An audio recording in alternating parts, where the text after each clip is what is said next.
Bonjour à toi et bienvenue parmi nous.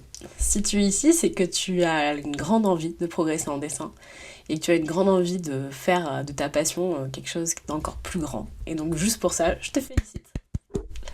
Moi c'est Laura, je suis illustratrice et graphiste et en plus de ça, je donne des cours de dessin. Donc je voulais faire partager à mes élèves qui sont censés me regarder et à vous du coup des exercices tout au long de ces 2 mois de vacances d'été.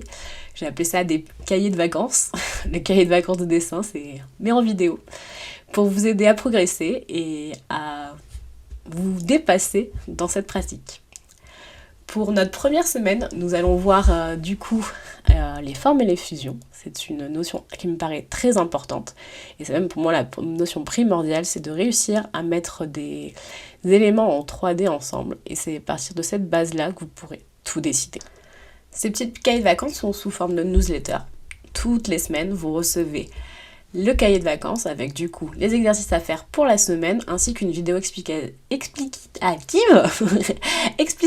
Alors impossible à dire ce mot, dis donc. Avec une vidéo qui vous montrera les exercices en même temps et qui vous permettra, j'espère, de progresser.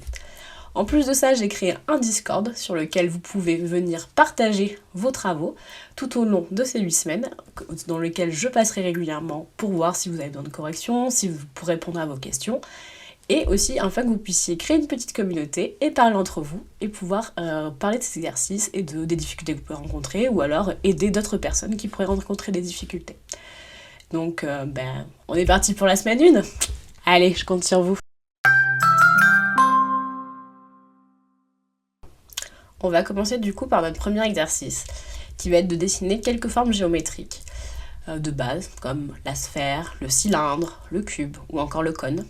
Et à partir de ces formes simples, on va essayer d'en constituer des nouvelles. Donc voyons ça maintenant ensemble. On va commencer par dessiner un cercle, alors on y va petit à petit, on n'a pas besoin de dessiner une forme parfaite, on va trait après trait. Pour dessiner un cylindre, pour le coup, on va dessiner plutôt 2 arrondis un peu aplatis qu'on va venir relier par 2 droites parallèles. Pour dessiner notre petit cube, on va dessiner une première face d'un carré qu'on va venir retravailler sur les côtés en rajoutant une nouvelle face pour lui donner un côté perspective. Et pour le cône, on va faire comme le cylindre, sauf qu'on va venir relier nos 2 points au-dessus pour créer notre cône. Jusque là, on avance petit à petit.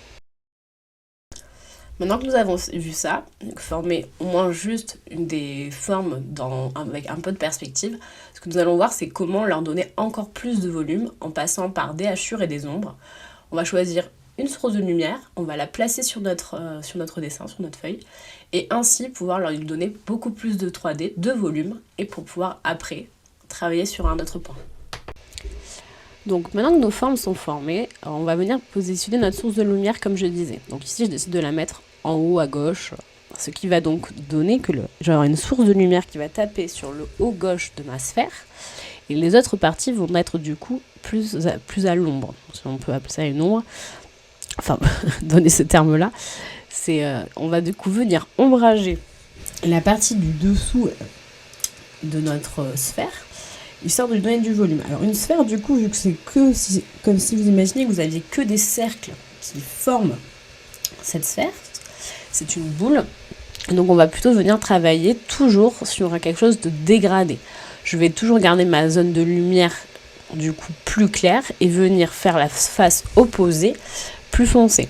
Alors ici, voilà, je viens positionner mon objet du coup sur une surface, donc je viens faire l'ombre en dessous.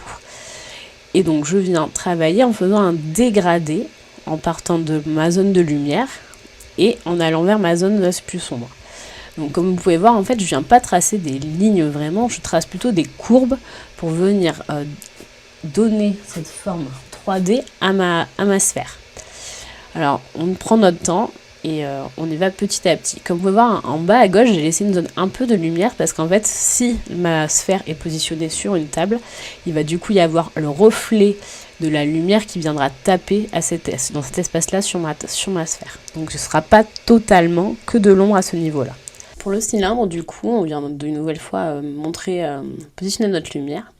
Et je redéfinis un petit peu le volume de mon cylindre et je vais commencer du coup à faire des hachures du côté opposé à la lumière. Sachant que voilà, là ma lumière elle vient d'un peu de derrière, elle va taper que sur l'angle gauche de mon cylindre. Et le cylindre, c'est le même principe que le cercle, c'est vraiment des arrondis. Donc on va venir travailler toujours notre dégradé. C'est hyper important de pouvoir travailler de cette manière, ça va vous donner de suite un effet de volume très intéressant. Là, je vous invite à venir essayer de faire votre dégradé vous-même en fait. Apprenez à le faire. On vient appuyer plus intensément avec le crayon quand on veut venir foncer et on va venir plutôt relâcher le crayon quand on va arriver sur les parties plus claires. Le but c'est que ce soit vraiment très progressif. Donc pour le cylindre, c'est vraiment ce qu'il faut faire pour avoir directement notre idée de volume et notre arrondi qui va se créer tout seul de manière assez facile. Donc pour le cube, en fait, c'est exactement ce qui va se passer, ça va être l'inverse de ce que je disais pour le cylindre. On va avoir des zones très marquées, parce que du coup, vu que c'est un objet qui a des tranches, qui a des angles, du coup, ça va lui donner ça va être plus facile de l'ombrer et de lui donner du volume, car en fait, il va y avoir des zones qui sont beaucoup plus à l'ombre que d'autres. Pour la pyramide, on va être de nouveau sur quelque chose de circulaire, donc quelque chose qui a des arrondis. Donc ça va de nouveau être un travail de dégradé d'ombre plutôt que d'aplat de surface, comme on a vu avec le cube. Et donc là, on va venir positionner notre zone de lumière, la laisser claire, et venir faire notre travail de dégradé comme on a pu le faire avec la sphère ou avec le cylindre dans un premier temps. Alors, surtout, n'hésitez pas à utiliser des modèles de référence, à aller chercher sur Internet, à venir trouver quelque chose qui vous aidera à comprendre comment fonctionnent les ombres et comment peuvent et vous donner des différents exemples. C'est important. Pareil, quand vous venez faire vos ombres sur le sol, l'endroit où l'objet et le sol se touchent va être plus foncé, mais le reste va être une ombre assez diffuse. Il n'y a pas besoin de venir faire des ombres très très foncées ou très très marquées. Alors comme vous avez pu voir, j'utilise pratiquement pas la gomme non plus. On va essayer, alors là je vais l'utiliser parce que du coup je me suis trompée dans mon ombre. Ça arrive même au meilleur, on va pas se mentir. Donc là je vais venir récupérer la gomme pour gommer et recommencer. Mais dans cet exercice-là, on s'en fiche de pas que les traits soient bien ou autre. Le but c'est vraiment de comprendre comment donner vie à un objet. Et là, avec mon ombre, avec ma gomme, je vais aussi venir redonner un petit peu de lumière à des zones où j'avais pas forcément laissé assez d'espace. C'est important à venir retravailler. Vous pouvez revenir retravailler après. Mais voilà, pour cet exercice, moi, je vous conseille pas forcément d'utiliser une gomme. Il n'y a pas trop d'intérêt. Maintenant que nous avons vu comment créer des formes en volume, ce que nous allons faire, c'est les fusionner pour créer des objets du quotidien ou alors ça va être des parties du corps. Essayez de comprendre qu'une fois qu'on maîtrise ça, on peut vraiment tout dessiner, pas forcément avec un modèle de base. Voilà. Donc là, pour ce dernier exercice, là, il va vraiment falloir faire travailler votre cerveau. Je pense que c'est un des exercices qui est le plus complexe, mais c'est celui avec lequel vous tirerez le plus de bénéfices. On va arriver, hein, c'est drôle sur cette vidéo. À comprendre comment fonctionne l'étriquement des formes et donc la fusion. Là, je fusionne un cylindre avec une sphère. Et donc, en fait, ce qui va se passer, c'est qu'une fois que mon cylindre et ma sphère vont venir être collés à un endroit, en fait, il va y avoir le cylindre qui va passer par-dessus les endroits où la sphère, où il y aura moins de matière. Donc en fait, c'est sur ce genre d'exercice que là, je vais vous demander vraiment de travailler votre réflexion et d'en faire le plus possible. Alors moi, je vous ai fait quelques exemples. On commence du coup avec cette cylindre et cette sphère. Donc pareil, on vient de travailler de notre côté des ombres pour lui donner vraiment ce côté matière et construction. Mais à partir de n'importe quelle forme comme celle-là, vous allez pouvoir créer des objets. Donc ce que je vous conseille, c'est d'essayer de construire des choses, de voir comment ces formes fusionnent et vous rendre compte qu'en fait au final, à partir de formes très simples, vous allez pouvoir construire plein de choses. Alors là, par exemple, faites une base de sphère dans laquelle vous venez insérer un cylindre.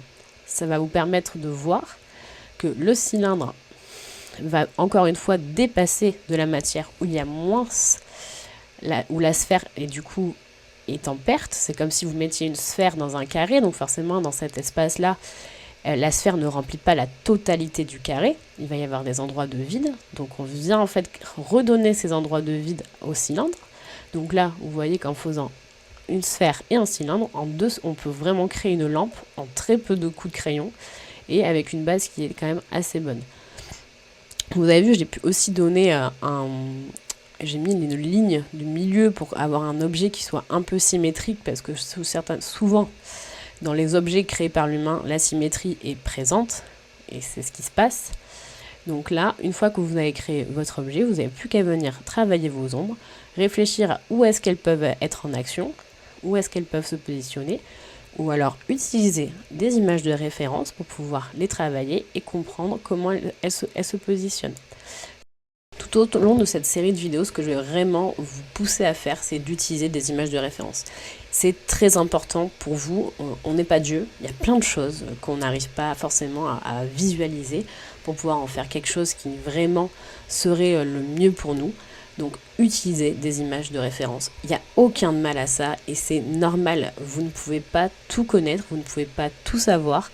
Et vous en sortirez encore plus grandi d'utiliser des références, vous serez moins frustré et vous allez progresser énormément. Donc pour le deuxième exemple, je suis partie sur un cube avec un cône. Alors là, pour le coup, vous voyez, en 2 secondes, on pourrait dessiner un petit canard, il y a plein de choses qui est possible à partir de ces formes. Donc vraiment, le fait de multiplier les formes, le fait de les fusionner va vous permettre d'augmenter énormément votre potentiel de dessin de manière très facile. Donc ça, c'était pour le premier exemple, où du coup, on va avoir notre soleil qui tape sur la gauche. Donc la boîte et le bec du canard vont passer en premier. Et donc pour le deuxième exemple, c'est pareil, vous pouvez partir sur un cube, mais vous pouvez partir sur du coup un rectangle, alors je sais pas comment ça s'appelle, la forme géométrique, je pense à un parallépipède ou autre du coup en 3D, et qui va vous faire permettre en fait de venir créer tout et n'importe quoi. Par exemple ici, on peut avoir très bien un bonhomme de neige allongé ou n'importe quoi qui va être créé en 2 secondes, ou ça peut être une église, un bâtiment, et ça vous prend très peu de temps. Pour la forme suivante, j'ai choisi du coup la sphère avec le cône. Donc ici, par exemple, on va créer très facilement un bilboquet ou une lampe, un chapeau d'anniversaire. C'est vous qui voyez ce que vous voyez, ou même un petit personnage. Ça va très vite. Et à partir de ça, une fois que vous savez positionner vos ombres et comment ça fonctionne sur l'objet, donc là ici le soleil, le point de lumière en tout cas, se trouve sur le dessus, il va agir du coup de manière toute droite et régulière sur la partie du dessous, tout en, comme je vous ai dit tout à l'heure, ayant des ombres bien plus prononcées à l'endroit où les deux objets rentrent en interaction. Donc pour l'exercice d'avant, c'était par rapport à la surface. Là, du coup, ce sera par rapport à l'espace du dessous. Donc c'est pour ça qu'au niveau de la jonction entre la sphère et le cône, l'ombre sera bien plus marquée. Alors vous voyez ici, je fais des petites lignes parallèles pour voir bien si du coup, pour que ma sphère soit mon ombre sur ma surface soit de la même taille que la sphère. N'hésitez surtout pas à créer vous-même des formes, pas forcément les exemples que j'ai fait, d'autres formes, essayez de créer, de rajouter, d'essayer de comprendre comment 2 formes peuvent fusionner. Utilisez des objets de référence, comme je vous ai dit, prenez des photos, essayez de faire ça pour comprendre les formes qui peuvent être très intéressantes. Ça peut être les voitures, ça peut être les lampes, les objets de votre quotidien. Tournez la tête, prenez un objet, comment il fonctionne. Je suis sûre qu'il a forcément un cylindre, un cercle, des cercles ou des sphères ou n'importe quelle autre forme, et ça va vous permettre de progresser. Et en tout cas de passer une semaine à vous dire à la fin de la semaine, ok, ouais, j'ai appris des choses. Alors là, pour cet exemple-là, par exemple, en utilisant un cube et un cylindre, c'est vraiment comme ça qu'on va créer des personnages.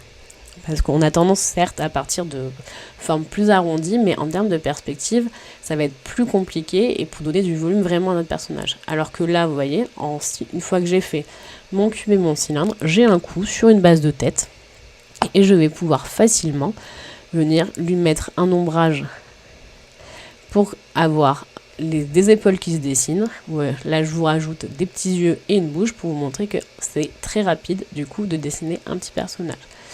Alors là, je veux que dans tous les commentaires, vous me sortiez la ref de ce que je viens de dessiner.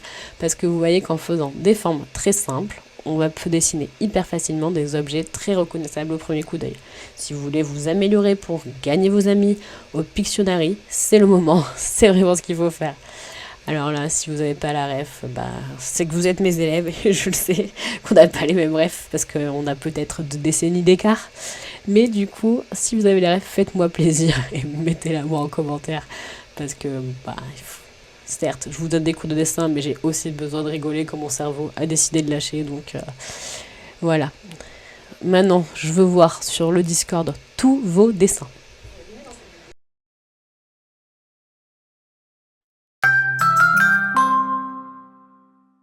Pour résumer, dans cette vidéo, nous avons vu comment créer des formes géométriques, les ombrer pour leur donner du volume, ainsi que les fusionner pour leur donner des formes plus complexes et pouvoir dessiner un peu tout ce qui nous passe par la tête.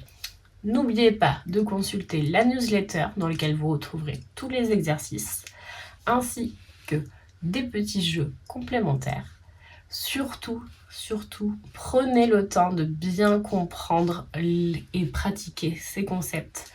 Vous en serez grandi et c'est très important pour vous.